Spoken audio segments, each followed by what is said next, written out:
আমি অন্যায় কিছু বলেছি? উনি প্রধানমন্ত্রী হোক আর উনি যেই হোক না কেন, ওনার যোগ্যতা কি আছে আমাকে বসিয়ে রেখে কথা বলার? আজকের জন্য ওনার যোগ্যতা নাই।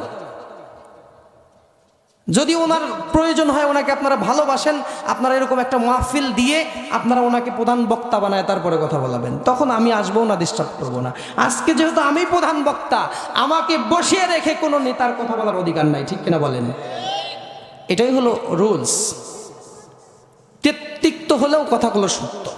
তো যাই হোক, আল্লাহ তাআলা বললেন, হে মুসা, ফিরআউনের কাছে চলে যাও, তাকে দাওয়াত দাও। ফিরআউনকে দাওয়াত দিল। ঘটনা পুরোটা বলা যাবে না, আপনারা এটা জানেন। তারপরে শুরু হয়ে গেল ফিরআউনের আক্রমণ। মুসা আলাইহিস সালাম পালালেন তার দলবল নিয়ে। পালাতে পালাতে এমন একটা জায়গায় গিয়ে পৌঁছালেন, তিন দিকে হলো ফিরআউনের শত্রুরা তাকে ঘিরে ফেলেছে, আর সামনে হলো নদী। কোন নদী? নীল নদ। এই নীল নদ সামনে, আর তিন দিকে কি? ফিরআউনের দলবল। ওই সময় হযরতে মূসা আলাইহিস সালামের সাথে যারা ছিল তারা বলল, আমরা তো আজকে পাকড়াও হয়ে গেলাম, আমাদেরকে তো ধরে ফেললো। মূসা আলাইহিস সালাম বললেন, তোমরা চিন্তা করো না। তার হাতের লাঠিটা দিয়ে সমুদ্রে আঘাত করার সাথে সাথে 12টা রাস্তা যিনি বানায় দিলেন তিনি কে? ওই যে 12টা রাস্তা বানিয়ে দেওয়া হয়েছিল, সমুদ্র ভাগ হয়ে গেল। নীল নদের ওই জায়গাটা ওই সময়ই শুধু সূর্যের আলো পেয়েছিল, অতীতেও আর এর আগে পায়নি। ভবিষ্যতে আর কোনোদিন নীল নদ শুকাবে না, আর কোনোদিন সূর্যের আলো ওই জায়গায় পৌঁছাবে না। বলেন সুবহানাল্লাহ। এটা হলো 1 নম্বর প্রশ্নের উত্তর। নীল নদের ওই জায়গাটা আর কখনো শুকাবে না। ওই রাস্তা কি এখনো শুকনো আছে নাকি বন্ধ হয়ে গেছে? ওর পরপরই বন্ধ হয়ে গেছে। মূসা আলাইহিস সালাম পার হলেন।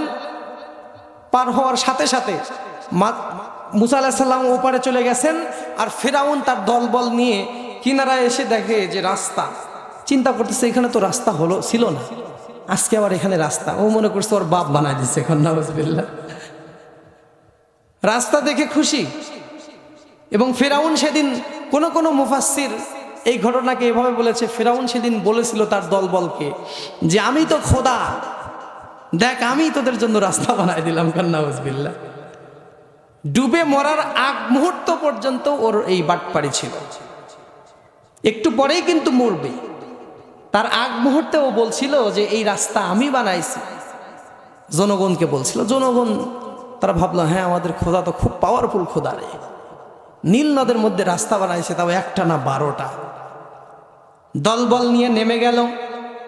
হযরতে মূসা আলাইহিস সালাম যখন সমুদ্রে পার হয়ে চলে গেলেন, আর ফিরআউন দলবল নিয়ে মাঝ রাস্তায়।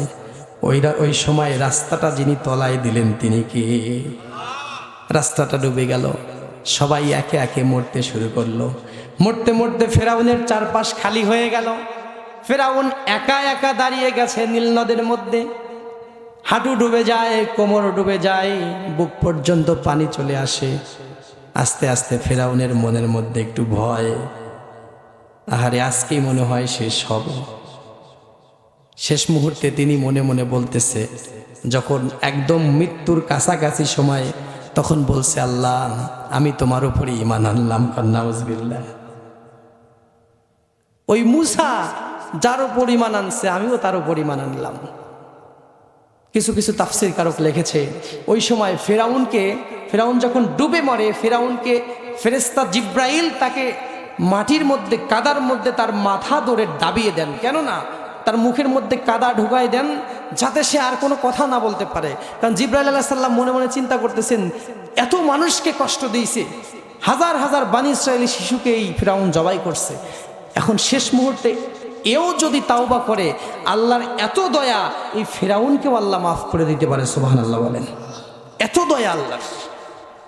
শেষ মুহূর্তে এইটা যেন না হয়, এই জন্য ইচ্ছা করে আমি তার মাথাটা কাদার মধ্যে ঢুকাই দিছি। এরকমও কিছু মুফাসসির লিখেছে। এখান থেকে আরো একটা জিনিস স্পষ্ট হওয়া যায় ভাইরা, আল্লাহর কত দয়া। ফিরআউনকেও আল্লাহ মাফ করে দিতে পারে, আল্লাহ না করতে পারে না, যদি কেউ আন্তরিকভাবে আল্লাহর কাছে চায়। জীবনে অনেকে পাপ নিয়ে হতাশ, অনেক পাপ করছি আল্লাহ, তোমার কাছে ফিরে যেতে চাই, এখন আমার অতীতের পাপ নিয়ে আমি চিন্তিত।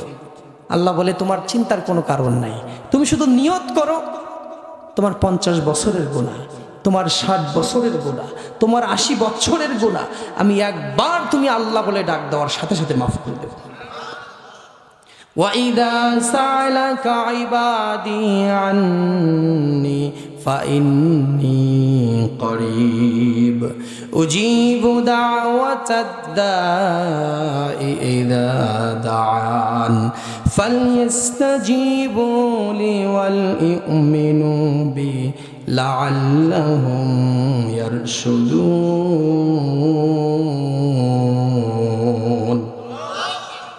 আল্লাহ তাআলা বললেন, যখন তোমার মনে পড়ে জীবনের কোনো একটা পর্যায়ে এসে যদি রবের কথা তোমার মনে পড়ে যায়, একবার শুধু আমাকে আল্লাহ বলে ডাক দিও, তোমার অতীতের সব গুনাহ আমি এক মুহূর্তেই ক্ষমা করে দেব।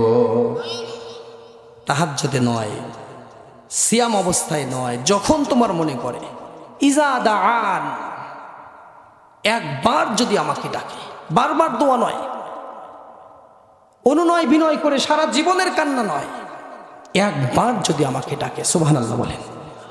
অর্থাৎ সারা জীবন শুধু গুনাহ করেছে, সারা জীবন শুধু সুদ খেয়েছে, সারা জীবন চুরি করেছে, জিনা করেছে, অন্যায় করেছে, এই ব্যক্তিও যদি অনুতপ্ততার সাথে একবার আল্লাহকে ডাকে, ইজা দাআন, একবার। এখানে এর ব্যাকরণিক একটা অর্থ আছে, উজিবু দাওয়াতাদ দাঈ ইযা দাআন, এর মানে হলো জীবনে সে আর কখনো ডাকেই নাই আল্লাহকে। ইজা দাআন মানে একবার যদি ডাকে, অতীতে কোনোদিন সে আল্লাহকে ডাকেই নাই। তার 50 বছর কেটে গেছে, তার 70 বছর কেটে গেছে, তার 80 বছর কেটে গেছে, সে আল্লাহকে একটা বারের জন্যও ডাকে নাই। শেষ মুহূর্তে জীবনের একবার শুধু ডাকছে। আল্লাহ তাআলা রাগ করে নাই যে তুই 70 বছর আমাকে ডাকিস নাই। আল্লাহ তাআলা বলেন আমি সাথে সাথে তোকে মাফ করে দেবো। সুবহানাল্লাহ। এই হলো আমাদের রব। 2 নাম্বার প্রশ্ন ছিল, একই সাথে জন্মগ্রহণ করেছে, একই দিনে মৃত্যুবরণ করেছে, তারপরেও বয়সের গ্যাপ ছিল 100 বছর। কয় বছর? একটু আগে আপনাদেরকে যে বললাম উজাইর আলাইহিস সালাম এবং তার একজন যমজ ভাই ছিল, তারা একই সাথে জন্মগ্রহণ করেছে এবং যখন মারা যায় একই দিনে মারা যায়। কিন্তু ওই যে উজাইর আলাইহিস সালাম 1 বছর পর্যন্ত 100 বছর পর্যন্ত মৃত অবস্থায় ছিল। একটু আগে বললাম না, 100 বছর মৃত অবস্থায় ছিল, 100 বছর পর আবার আল্লাহ তাকে জীবন দিছে। তাহলে ওর ভাই তো 100 বছর বেঁচে ছিল, তাহলে পরে আবার যখন জীবিত হলো ওর 100 বছর দুনিয়া থেকে মাইনাস, ও তো 100 বছর মৃত অবস্থায় ছিল। আবার